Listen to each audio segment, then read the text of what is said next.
लग्नाचे दागिने म्हणजे श्रीमंत पेशवाई दागिने, नाशिकचे सुप्रसिद्ध सराफ मयूर अलंकार सराफ।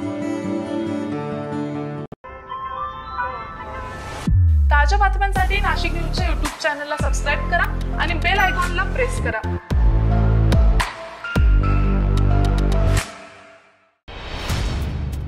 सिन्नर येथील माळेगाव औद्योगिक वसाहतीत काचेच्या बाटल्या बनवणाऱ्या हिंदुस्तान नॅशनल ग्लास कंपनीच्या भट्टीमध्ये स्फोट होऊन भीषण आग लागल्याची घटना शुक्रवारी रात्री 7:45 वाजेच्या सुमारास घडलेली आहे।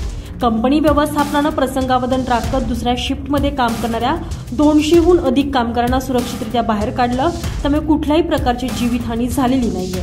मात्र या आगीत कंपनीचे कोट्यवधी रुपयाचे नुकसान झाल्याचा अंदाज वर्तवला जातोय। रात्री उशिरापर्यंत 6 अग्निशमक बंबाच्या साह्याने आग विझवण्याचे प्रयत्न हे सुरू होते। सायंकाळी 7:45 वाजेच्या सुमारास आगीमुळे माळेगाव औद्योगिक वसाहतीत मोठ्या प्रमाणात धुराचे लोट पसरलेले होते।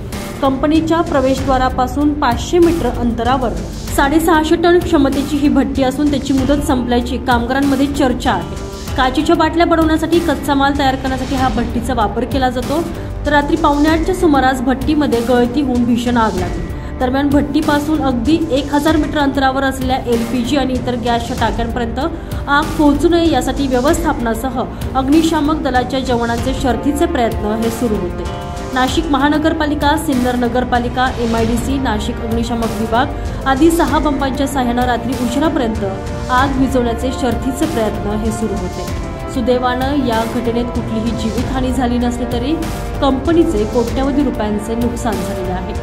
तर व्यवस्थापनाच्या प्रसंगावधानामुळे 200 पेक्षा अधिक कामगारांचा जीव अगदी बालंबाल या घटनेत बचावलेला आहे।